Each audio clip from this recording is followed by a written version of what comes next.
Hello, everyone, and welcome to this episode of the Birds on the Wire podcast, brought to you by the Phantom Mentor Content Engine, brought to you from Phantom Mentor Content Studios. This is a podcast dedicated to the in-depth coverage of the St. Louis Cardinals Baseball Club. We talk baseball like the fans want to talk it, and we are glad to bring you this episode.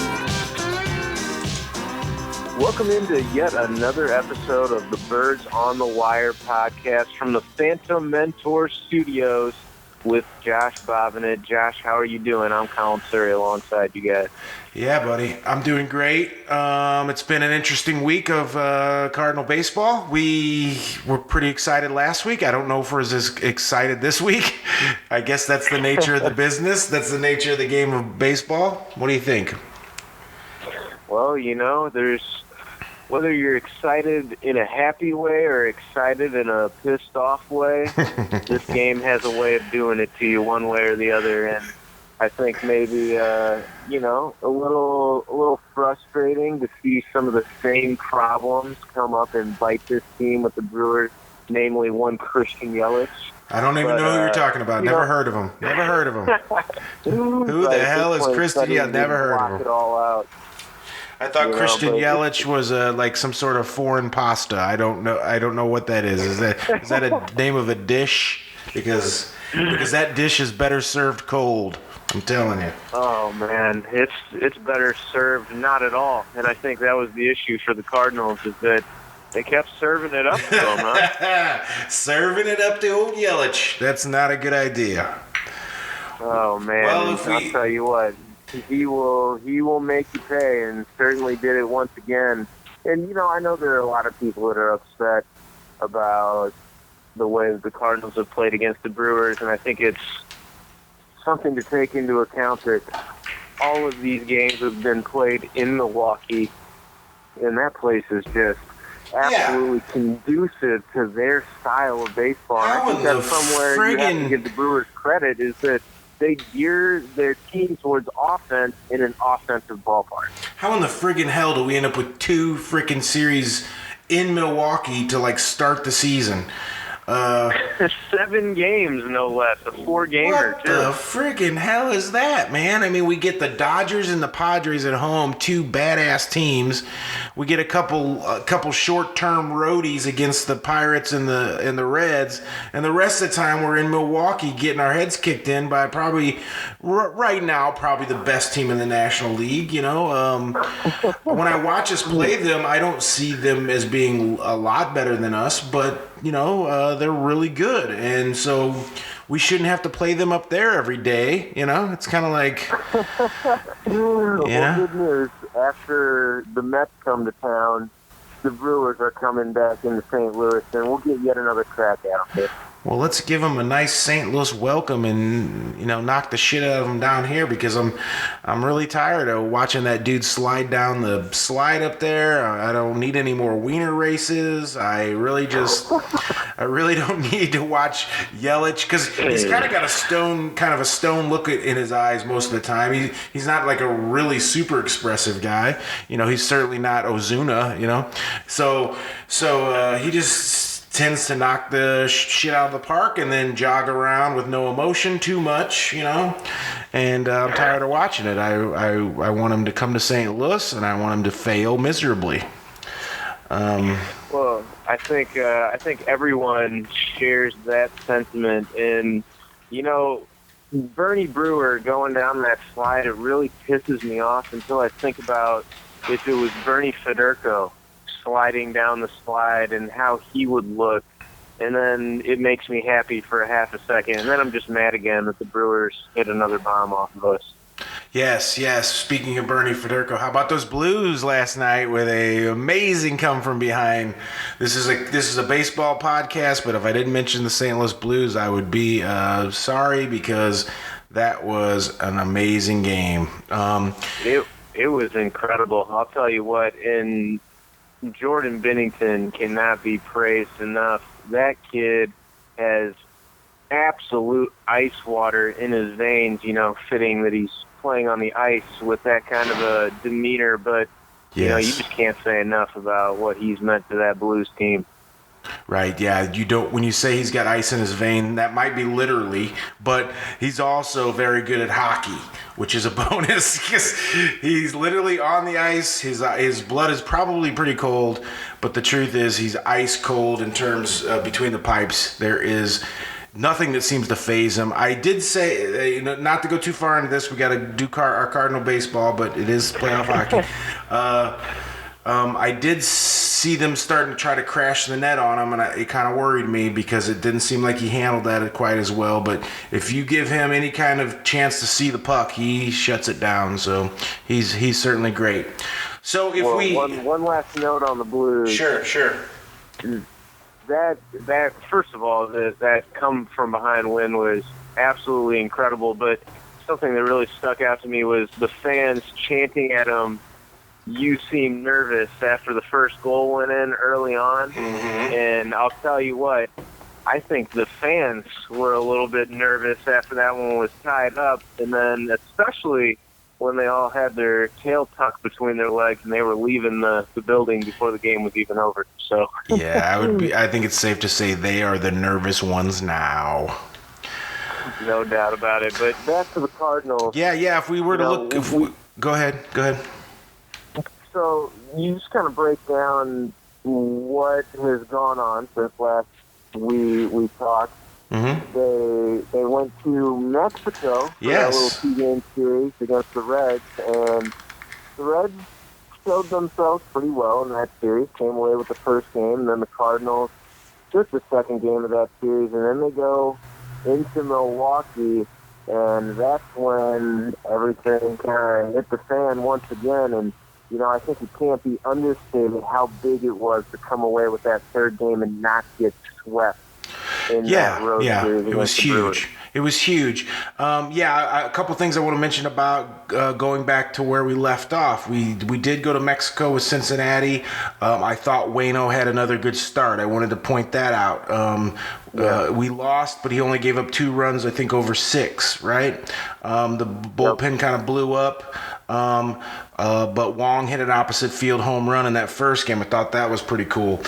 Second game, Michaelis looking better, right? And that was a weird place to play because that infield was slick. I mean, it was hot. Like ball was moving through there, and the sky was deep. The turf in the outfield was like that as well. It was very interesting, and I was surprised more runs weren't put up the way the ball was flying out there.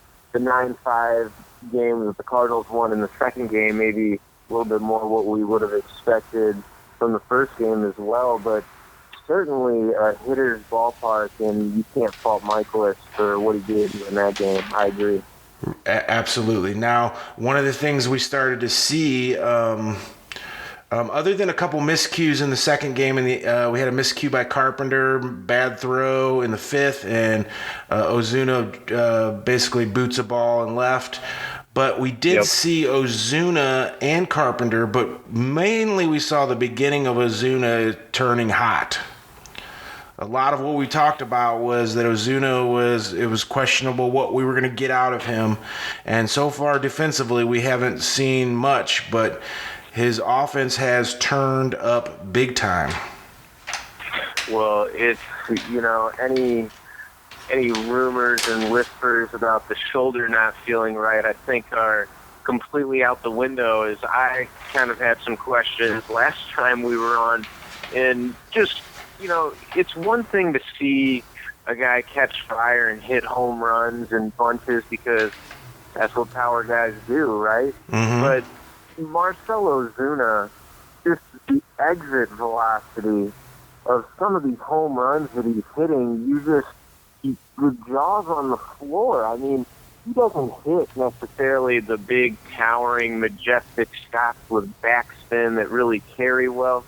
He is hitting absolute line drive rockets, sometimes with topspin, and they're diving into the stands. And I'll tell you what, I just feel bad. I feel sorry for the fan that has to try to catch that. Seriously, get out of the way, dude. Because I mean, these balls are rockets. Like that, the one he hit in Mexico, I felt like I think that's what really just lit him up, because he hit the 3-run homer in the second game in Mexico, and it was just he hit the 3-run homer opposite field, and in that same game he hits a bomb in the 7th that is just like, I didn't see it come down, So he's starting to lock in, and I think that he hits another one late in the he gave Hader his first earned run of the season with a bomb off of Hader late in that first game.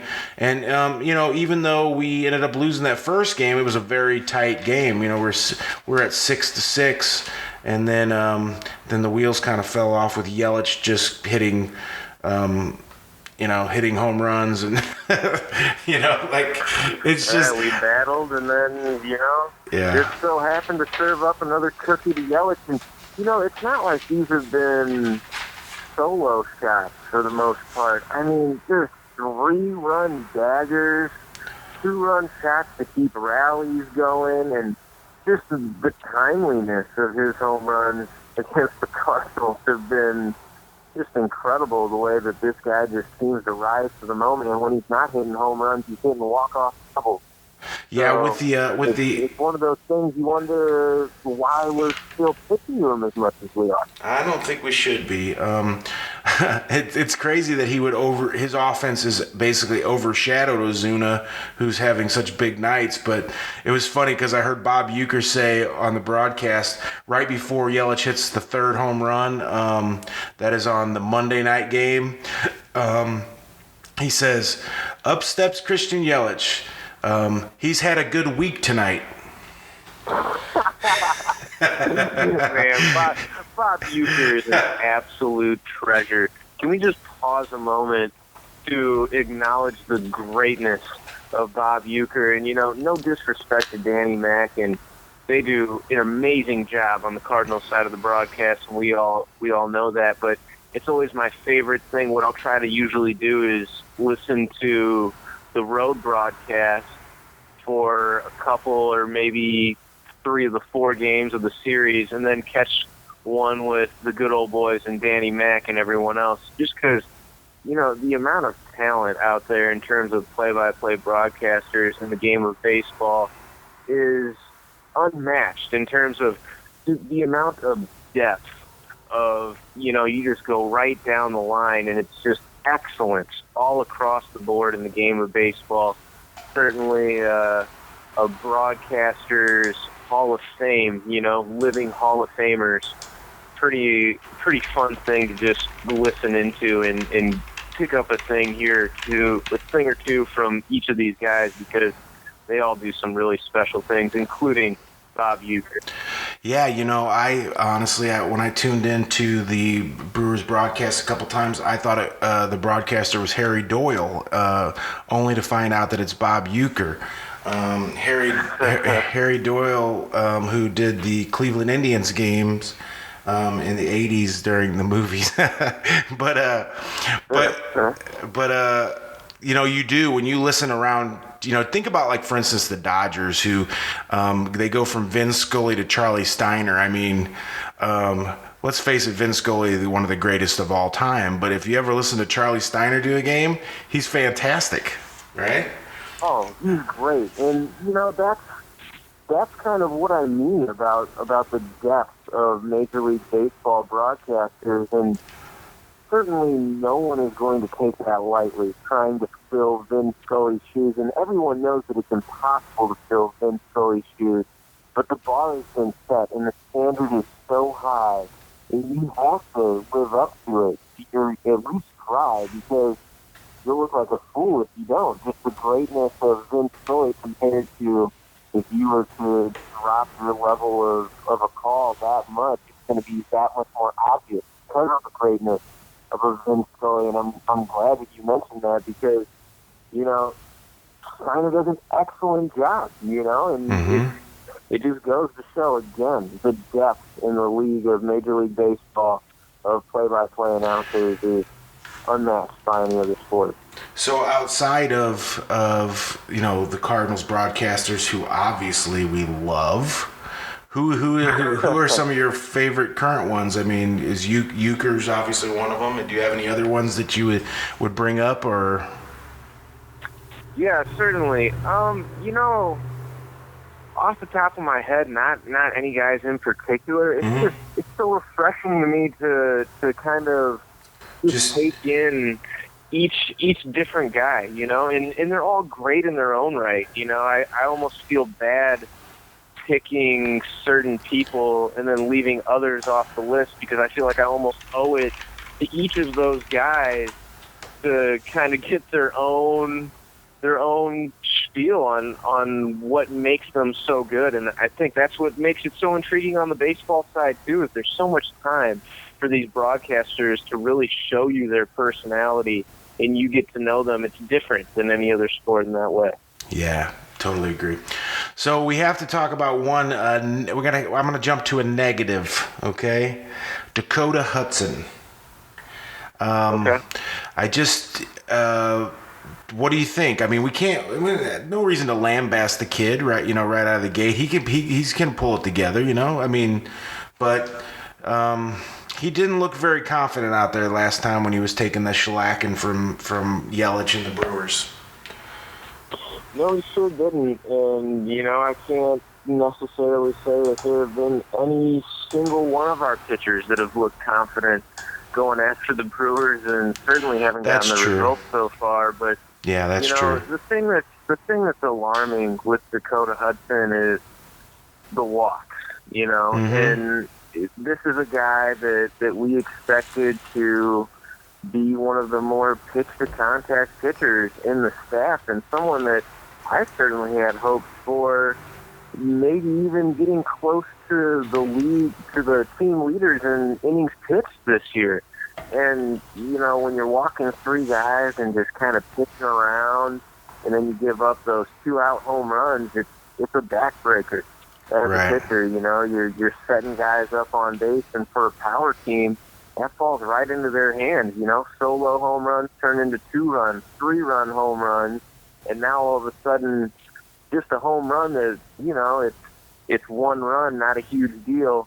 Now it's a very big deal when you're talking about 3-run shots because you're loading up the bases with base runners, and that pitch count is going up in the air. And I'm starting to get worried about the longevity of these relievers, just the amount of pressure that has been put on them so far this year with the lack of innings that the starters have been able to supply in front of them. Right, we're taxing the bullpen. I mean, if I go down the list, listen to this. We've got Waino with 3 starts, and he's pitched 16 innings.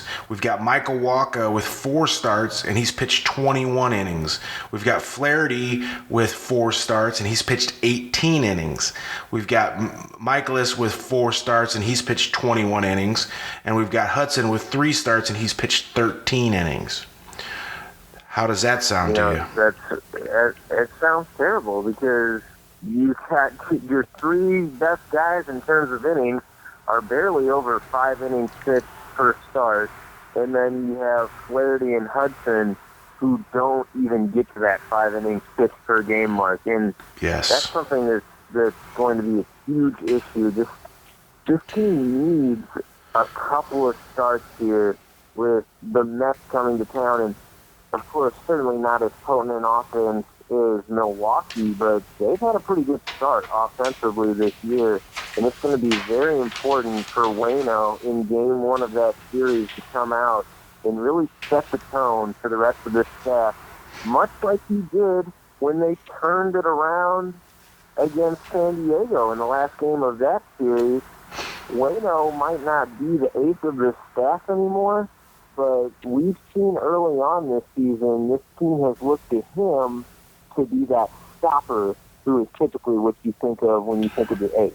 It's hard to do. It's hard to think of him that way, but who's got the lowest ERA of all our starters? Adam Wainwright. So we just have to accept that maybe that his stuff isn't lights out, but that grit and ability might just be enough to make him still be a leader on this staff. I tend to mention Jeff Suppan back in the day when I think about where Wainwright is in his career, because that's another guy that had but he never had the Wainwright lights out stuff even early in his career. But Right. man, he was a steadying force on a staff. And and I think that's what Waino can be for this staff. Obviously, I mean, if he can keep his fastball at 90 and he can keep himself healthy and he can continue to pitch backwards, I think he can have a really great year. I agree, and it's interesting the predicament, which I think has been the most alarming thing for this team, considering that the starting pitching staff was considered the strong part of this team, which I'm not sure if I agreed with on paper coming into the season with the addition of Goldschmidt to the lineup and what the offense now could potentially be. And we're starting to get to see is a very dangerous group. But the starting pitching has been such a letdown so far. And, it's tough to put too much on it, with a small sample size, playing so many games in Milwaukee and all these hitters' parks, going to Mexico where it's playing as a hitter's park big time.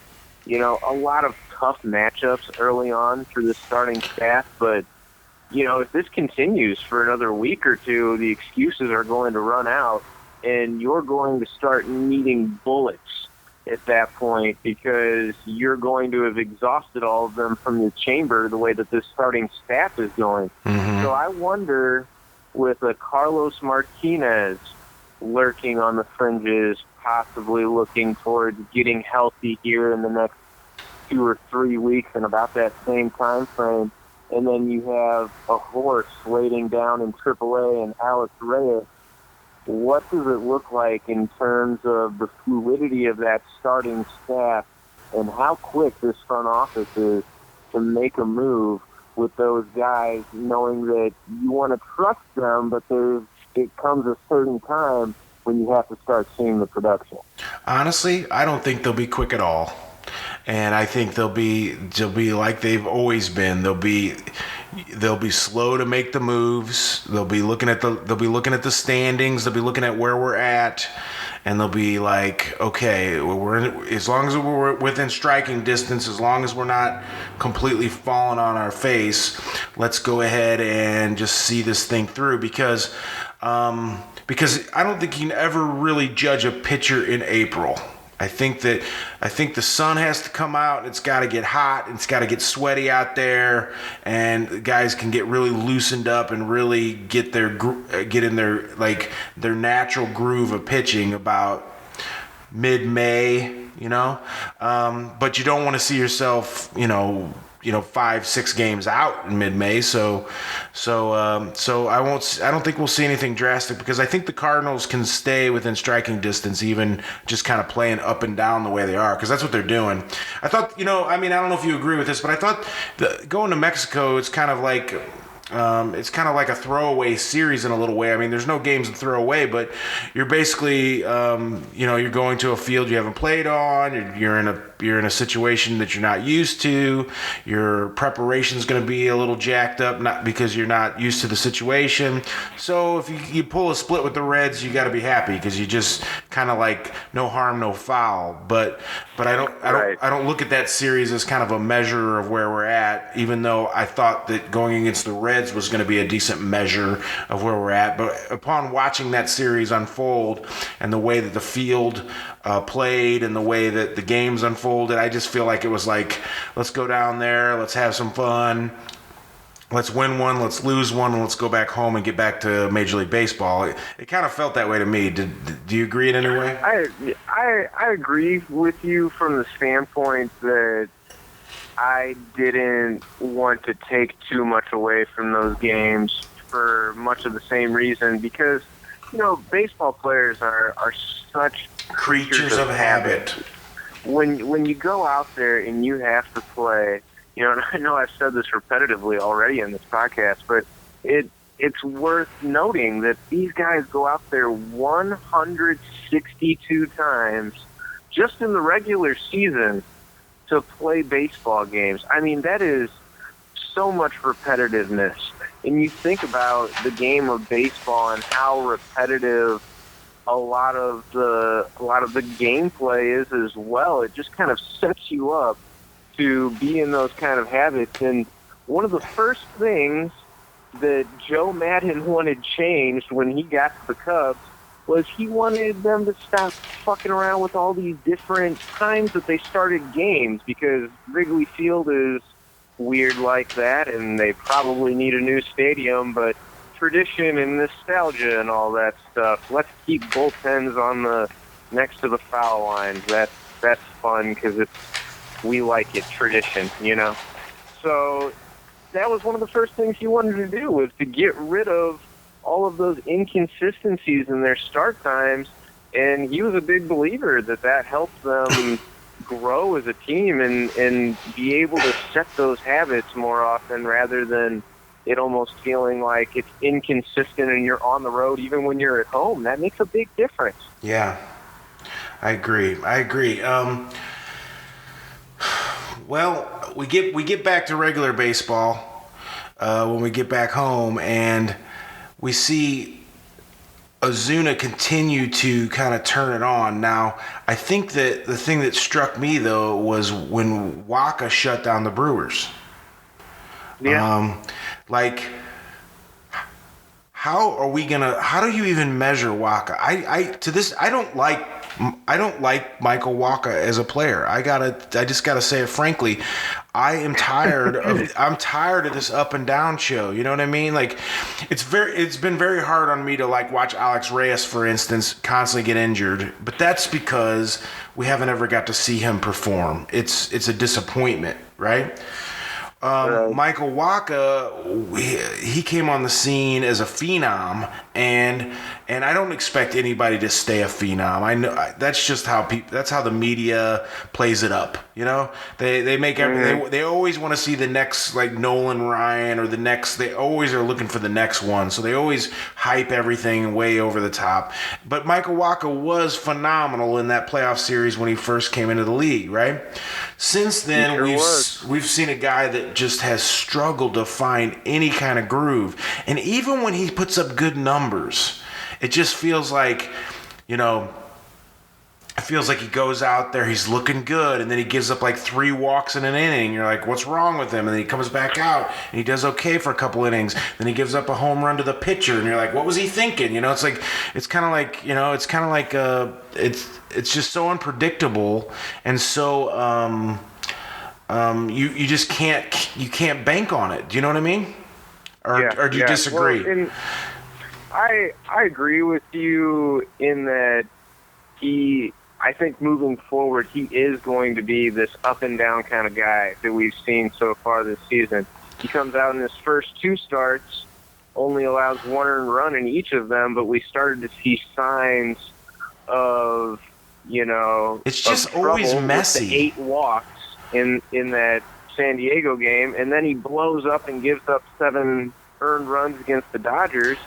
And then he goes out and looks great against the Brewers, really. Only gives up 2 earned runs, only 1 walk in that contest, 7 strikeouts through 6 frames in the 6th inning is huge for this team because they can't seem to get 6 out of a guy to save their lives at this point. No, that was an excellent start, but somehow he gives up a 2-run bomb to somebody who hasn't ever got a hit in the league, I don't think. Like, you know, or certainly. So, like, it's just kind of like he has these lapses of, it's never easy with him. You know, it's never just like Waka went out there and dominated tonight, you know, like very seldom anyway. Like, I don't want to say never because he certainly has done that, but it's pretty few and far between. You know what I'm saying? You basically are on a roller coaster every night he goes out there. Some nights it works out for him, some nights it doesn't, but it never feels like just a clean start. Even Flaherty, who blew up last start, right? He'll probably come out next 2 or 3 starts. Let's hope so anyway. But he'll probably come out and just be, you know, consistent, get through innings. You know, like, and it'll feel more like like somebody who's in command. Michael Wacha feels like he's never quite in command, and you're just hoping that he has a good night, you know? And I feel that way when I think of Ozuna being a streaky hitter, you know? Like, even though Ozuna's hot as hell, I don't think that it's for sure that tomorrow night or tonight, that he doesn't, do something ridiculously stupid and strike out 3 times. Like, it could just really happen, you know? But Goldschmidt could strike out 3 times tonight and somehow still be, you wouldn't go, well, that's an inconsistent player. You would be like, because you can set your watch by him for the most part, you know?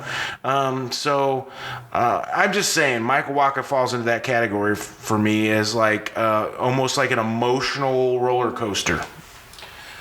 Well, he certainly is one of these guys that, you mentioned the consistency. We talk about the up and down performances, and it's no secret that this is a guy that has, in the past, started strong and kind of fades as the season goes on, and part of that has to do with injury, I think.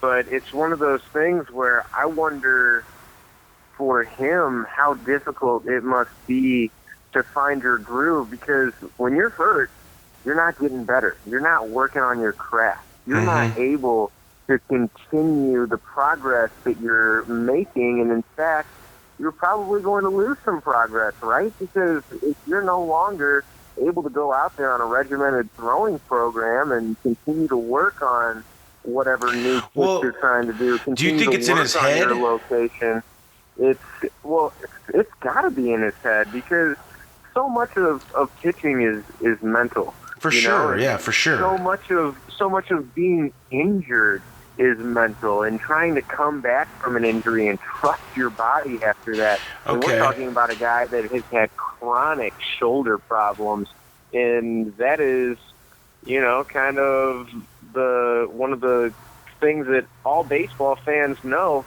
Oh, an elbow problem, you can take care of it with Tommy John. Shoulder, that's probably a career.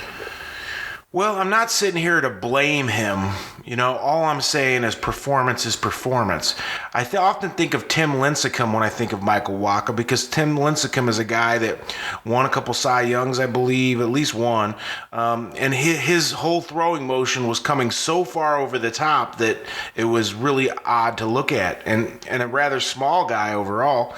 Wacha's fame, or his go-to thing coming out of college and in that playoffs series, that whole playoff season where he was dominant, he was coming over the top and arcing his body and coming down with those pitches in a way that very few guys can handle because of the path of the ball. You know what I'm saying?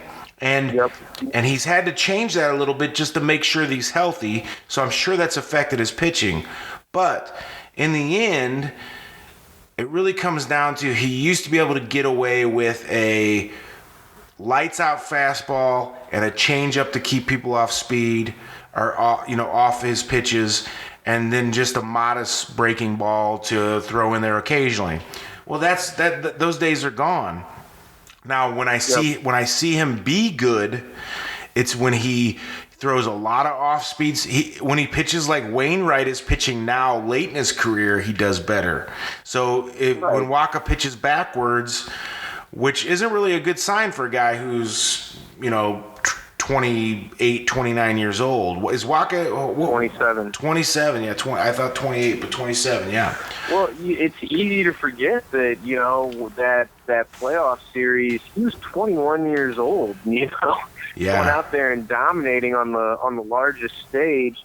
And like you said, the media and the fans and everyone want to get behind a story like that. And the fact of the matter is, guys that throw from that extreme arm angle, and I wouldn't even call it over the top for Michael Wacha. It's almost all the way arched over, like you said, to about 11 o'clock. Yeah. And it's very deceptive and hard to pick up as a batter.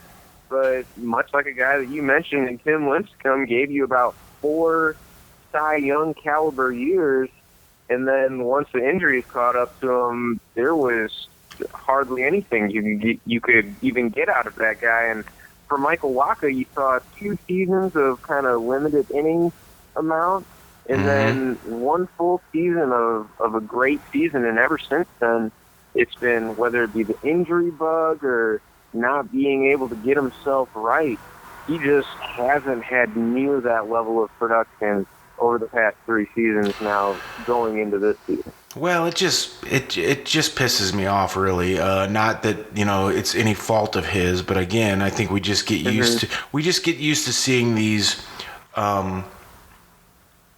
athletes that are just built for almost perfection, and then when it comes down to the actual performance part, and yes, they're playing in the highest level in the land, but when it comes down to the performance part, it's almost like, and I hate to use the analogy because I know we're dealing with human beings here, but it's like a racehorse that is constantly that is weak, Yeah.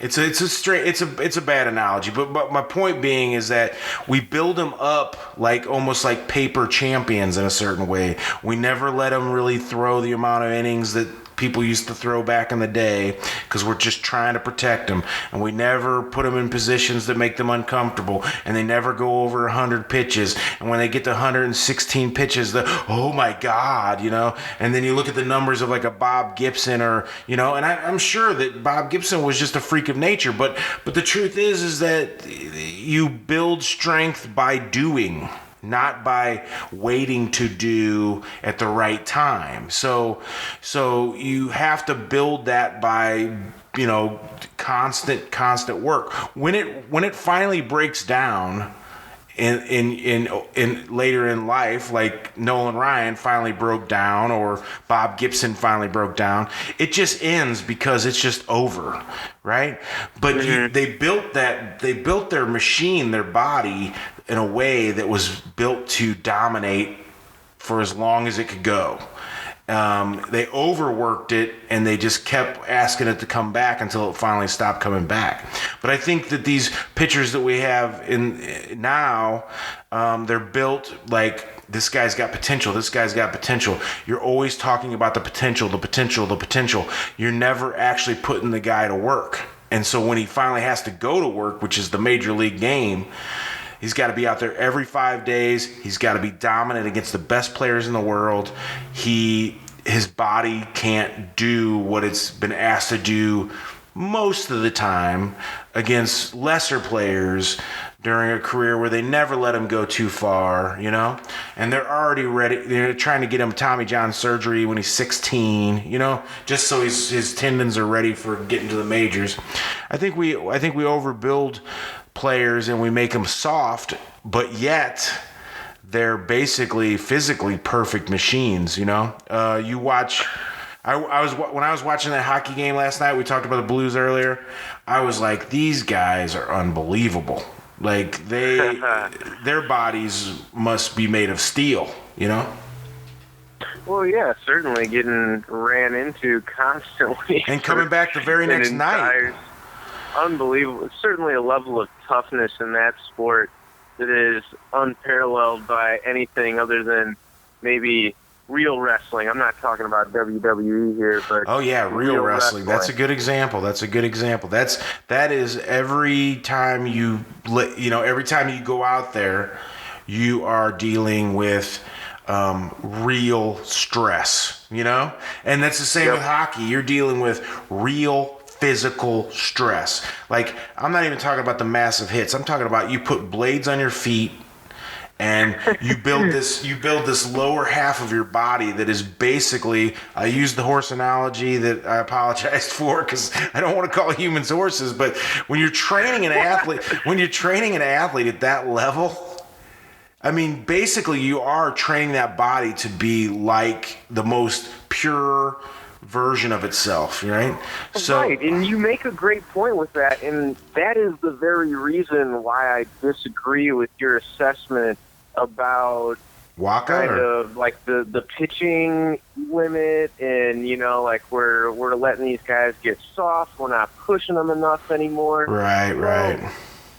These athletes today, guys that throw triple digits are a dime a dozen, and that is truly what's putting the stress on your arm. Like, yeah, of course Jamie Moyer was able to pitch till he was 48. He threw as hard as I can. He's out there flipping 80-mile-an-hour fastballs out over the plate. Well, who's more valuable, dude? The guy that throws 100 for the guy that throws 100 for 16 games, or the guy that pitches 25 years and racks up 250 wins in his career, even though he didn't ever have the stuff. I think the answer to that is both, but I think until these last few years, the answer would have been easy for everyone. They would have said, you take the guy who's got the longevity and he proves that he can produce. Mm-hmm. Well, now you see the way that the game is shifting towards the bullpen, and, if you have one of these guys like a Michael Wacha that isn't going to be able to hold up for a whole season long, put him in the bullpen, have him coming over the top and firing an extra couple of miles an hour harder with that four-seamer.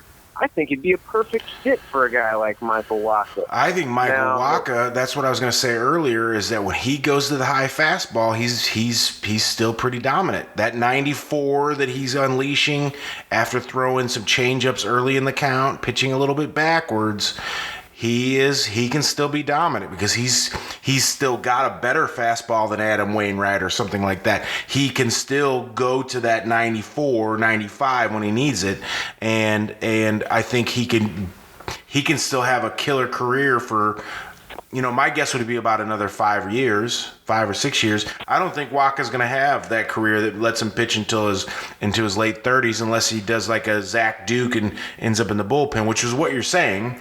But mm-hmm. I just, Zach Duke is throwing frisbees up there at this point. I don't know if Waka's ever going to be able to make that transition. But right, and Wacha always threw harder than Zach Duke did. For sure.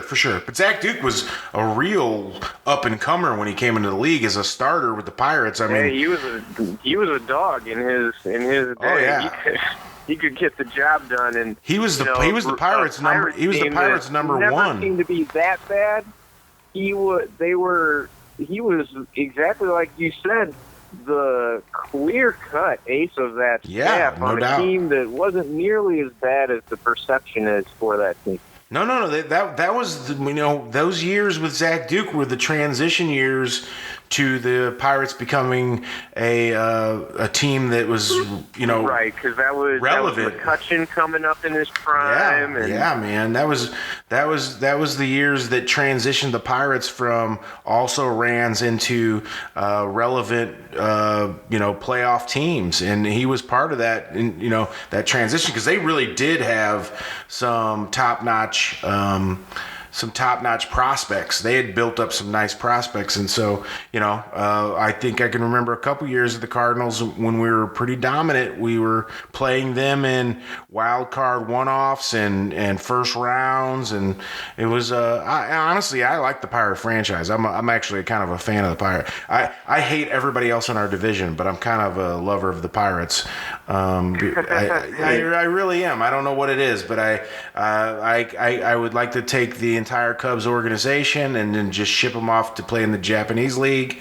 I would like to take the Cincinnati Reds and just remove them from baseball in general. I would like to take. You just send them to the AL Central like the Astros. Yeah, that would be great because I hate the Astros as well. I still hate the Astros.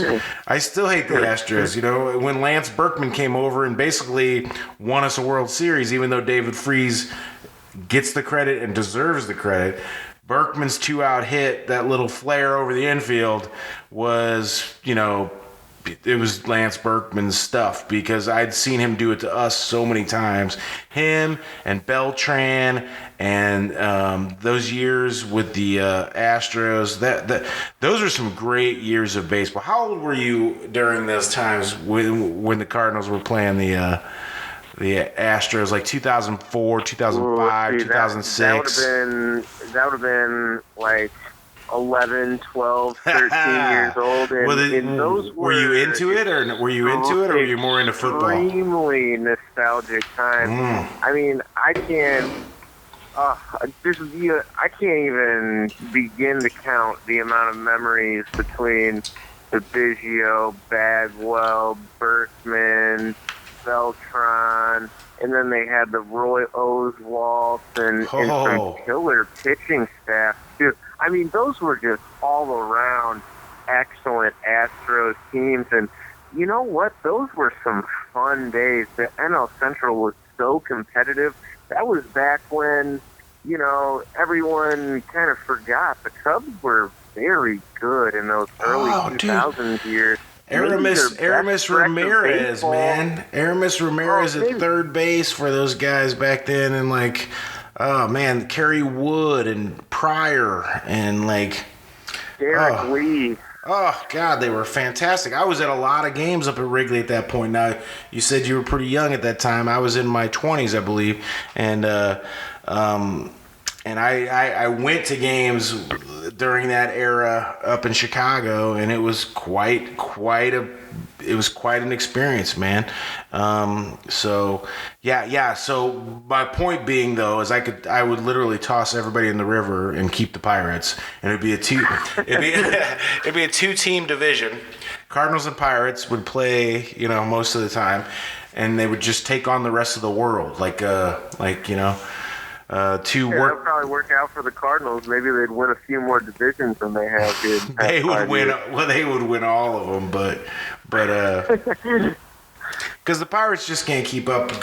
You know, there's a reason the Yankees are the Yankees. It's not because the Yankees have better players. It's because the Yankees are richer. There's a reason the Cardinals are the Cardinals. That's why they have better players, right?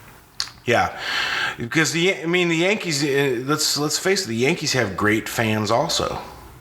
And they have hands down the best fan base in baseball, and that becomes very apparent when you go anywhere outside of the United States. You know, it's funny. I will occasionally see a couple of people with Cardinals hats on, maybe, but the overwhelming majority, international interest, is in the New York Yankees, and they have a certain level of prestige that is, you know, quite obviously unmatched. Wait, now, did you say that you have a love for the Yankees? Did you say you have a love for the Yankees? Everyone hates me for it, but I can't help it. There's something about the whole aura that surrounds it, and I've always been one of these guys that, man, I love greatness. I love to watch. I love Tom Brady. I love the Patriots. I hate greatness. I love watching LeBron.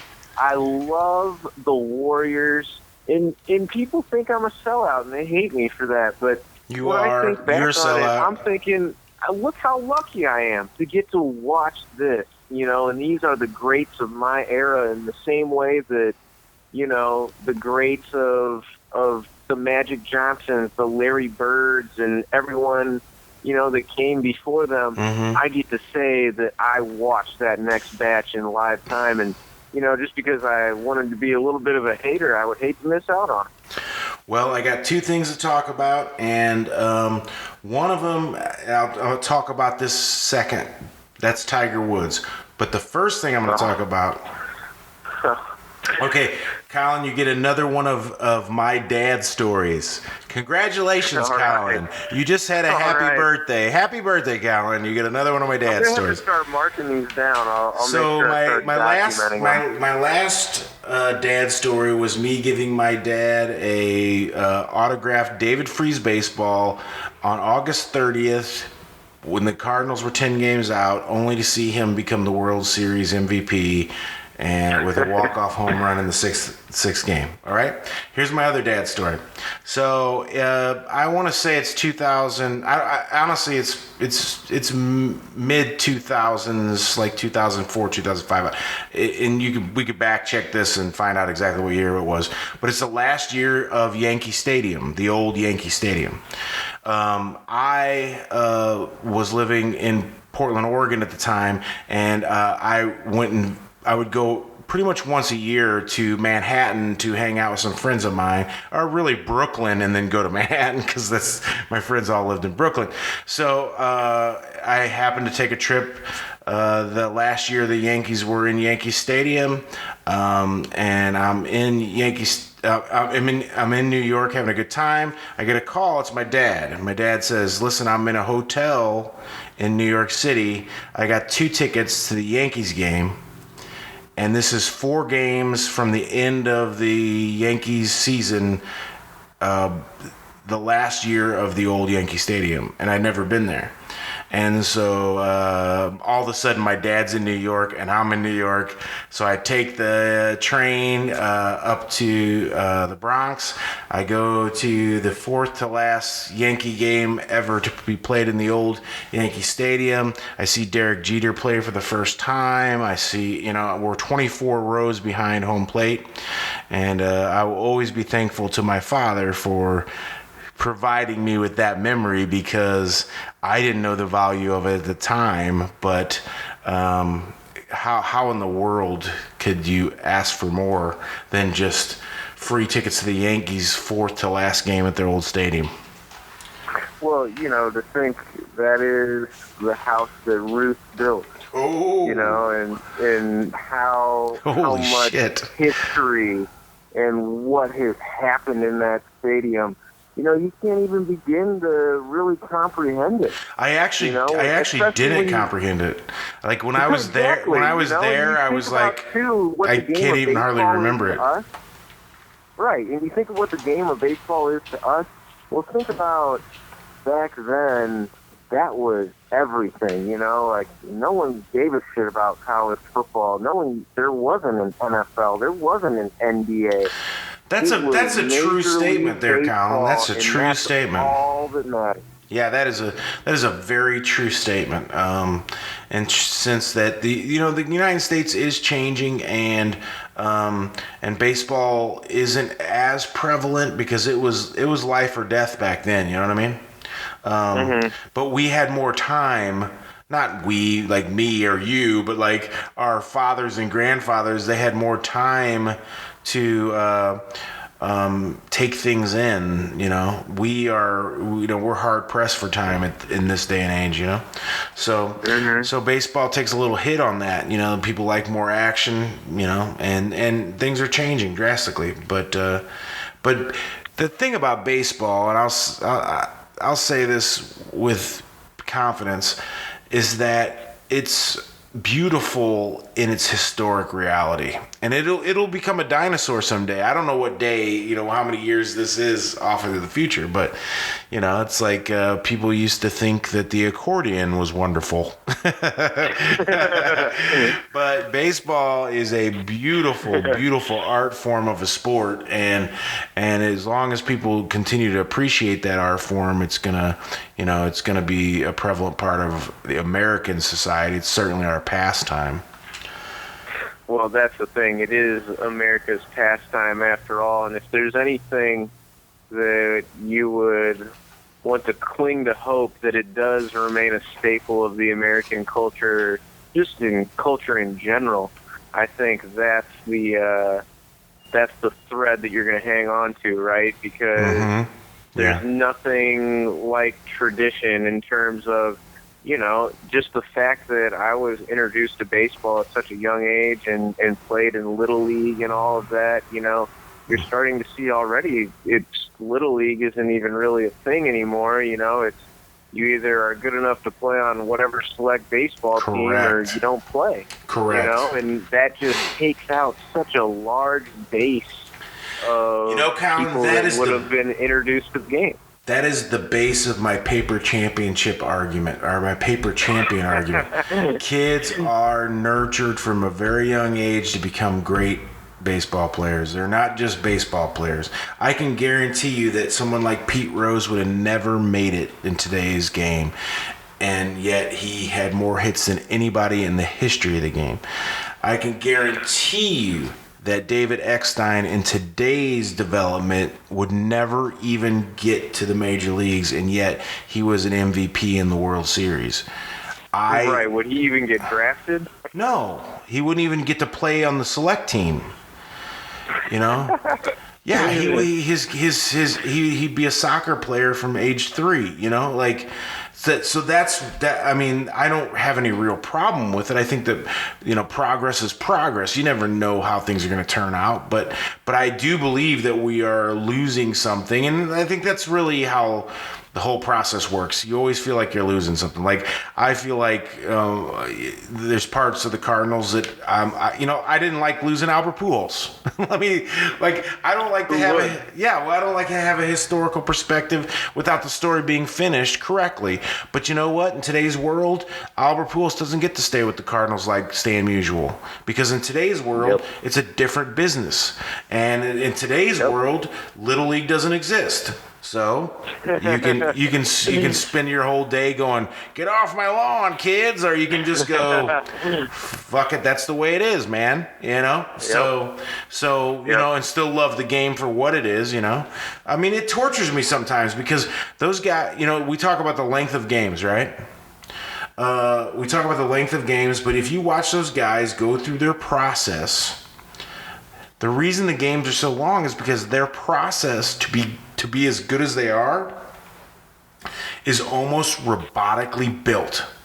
Look, you tease Tiger Woods. It's like asking them to go play the Masters in less than 2 hours. Like, come on, guys, you got things to do. No one would ever do that. No one wants to watch the best golfers in the world play speed golf because it's more entertaining to see them play quick, even though they might shoot an 84 as opposed to a 67. There's no doubt about that. But the way that you become a great baseball player is by repetitive perfection. And you're taught repetitive perfection by the way that you put your batting gloves on, how you strap them down, how your bat's put together, where you put your, you know. And so these are baseball machines. And so watching them play is a little different than watching guys that from the 80s, 90s, 2000s that they had not perfected the game. They were still living by the seat of their pants in a certain regard. And these guys are just built it's like, you know, they're like Transformers, man. They're locking their gloves down. They got the pads. They're all set up, you know. So and then they're trained like ninjas. So when you when you can hit a 100-mile-an-hour fastball and not look stupid, you have literally become a different level of player. I think that people would argue that, you know, the game's changed so drastically, or they wish that it was more like it was, but we're at a different level, man. I mean, Babe Ruth does not hit the guys that are throwing right now. He hits them sometimes, don't get me wrong, but there was nobody serving up 97, 98 mile an hour fastballs every single inning for 8 innings, you know? So the game, times change the game. The greats will always be great, but let's not make a mistake and not understand the shift that's happening, right? I agree. And to go back to Tiger, I mean, my mouth's been watering now for about Tiger. 15 minutes, thinking, man, I get to talk about Tiger. Wait, no, you don't. We're still talking about baseball. Oh shit! I'm sorry. Still talking about the history of the game. No, but wow, I don't think I have ever been as captivated by. I cried. A sporting event in my entire life, and you know it's crazy. I cried real tears. If you want to call it a sport, it's the sport that I've played competitively the longest in my life, and couldn't have cared less about any golfers, about golf in general, even Tiger Woods. And after his scandal hitting rock bottom, the DUI, the journey that he's taken, and something about everyone saying how he couldn't do it just made me want to see it even more, and we saw it in glorious fashion on Sunday at the Masters. I'm going to say this as loudly without blowing out this microphone that I can't believe it. I am so happy for that man who changed the game of golf. and and internally, he was a fucking shitstorm. But as a human being, you know what I mean? I'm not judging him. I'm just saying that he didn't understand life in general. He understood golf at the highest level. So he was basically like Einstein of golf. Everybody knows that Einstein was a womanizer and made all kinds of mistakes, right?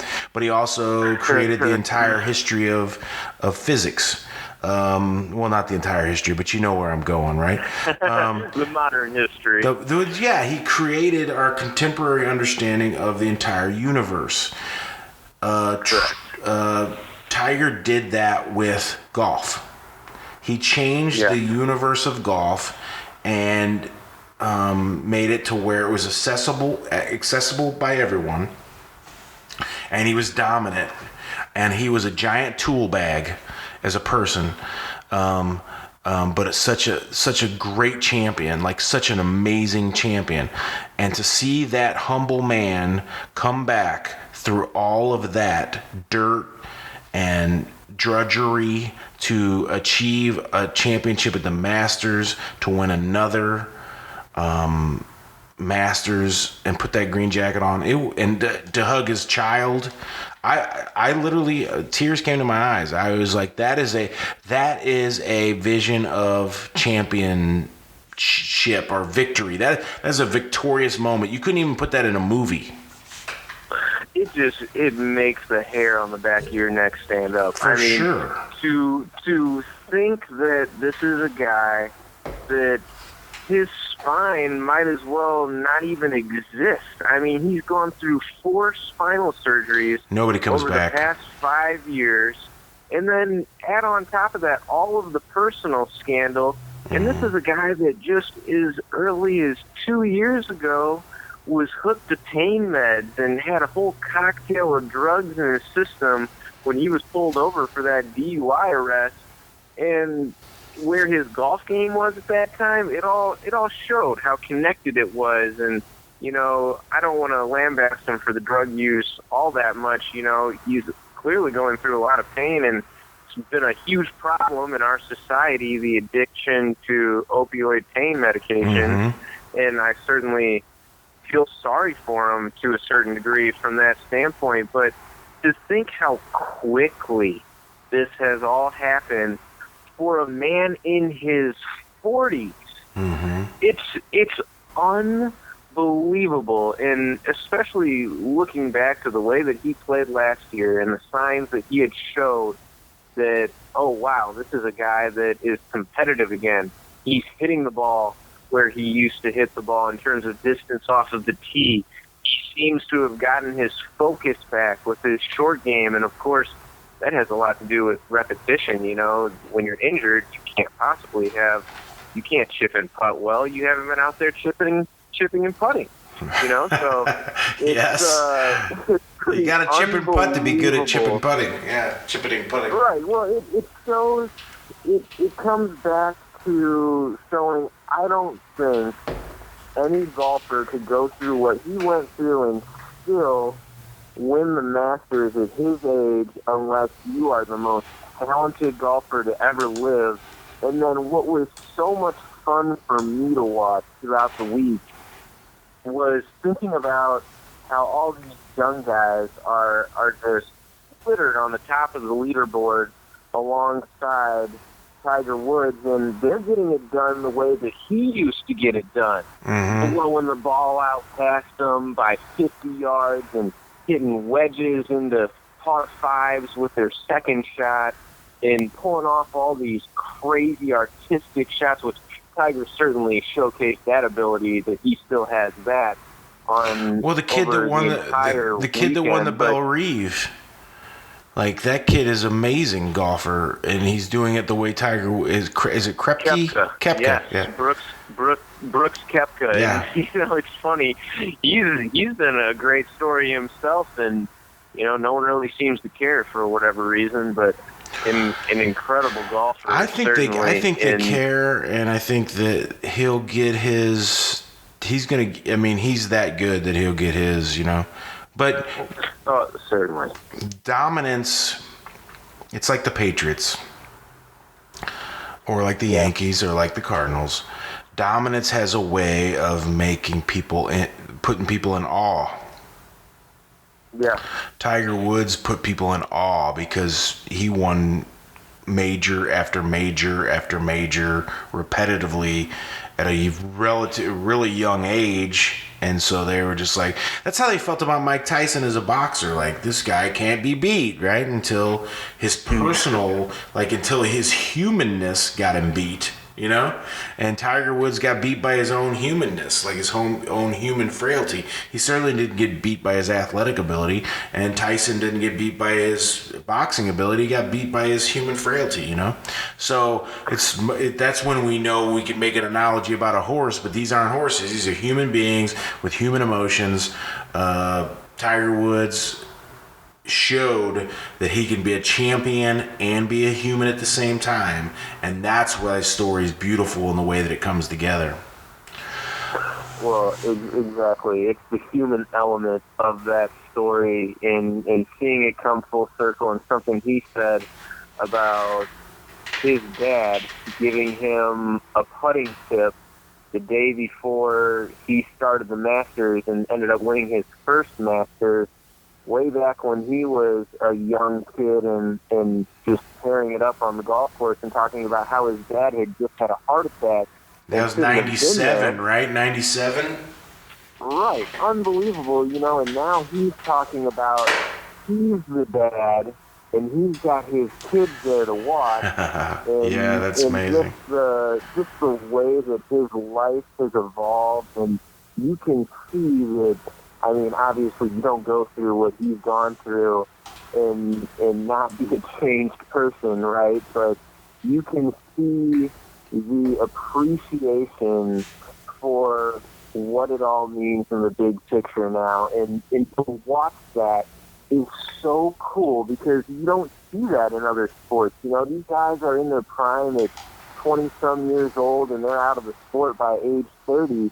Well, it's hard to get any perspective on what all of that means in the big picture at such a young age when you haven't been through that amount of experience, you know, and that's something that is exclusive to what we saw from Tiger Woods on Sunday when he was able to don the green jacket once again. That, you know, is something that we should all cherish, because that's something that it's not something that comes along once a generation.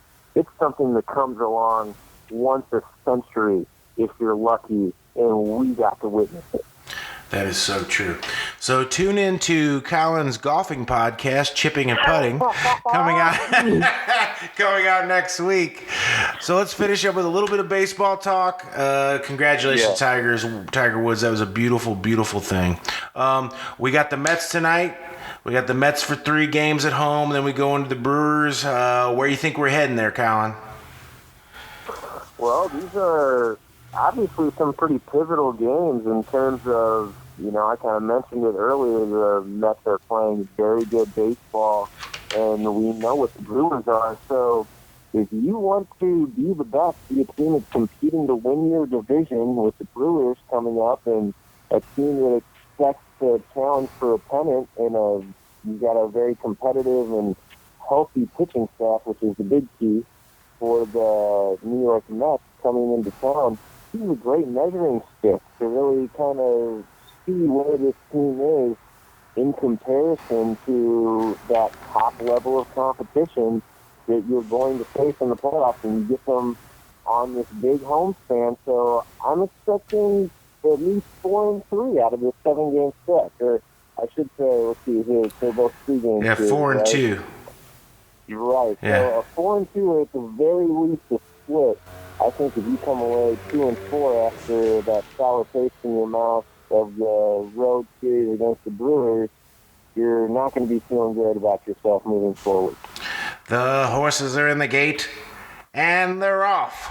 It looks like the Brewers. Maybe it's the Cardinals. Now it looks like the Brewers. Maybe it's the Cardinals. Maybe it's the Cardinals. Maybe it's the Brewers. Here comes the Pirates. We'll never know. Anyway, thank you guys for joining us for this episode of the Birds on the Wire podcast. We love talking to you every week about Cardinal baseball. I am Josh Bavinet, and you are? I am Colin. Thank you for tuning in once again to the Birds on the Wire podcast, and we'll see you next week. We'll see you next week, folks.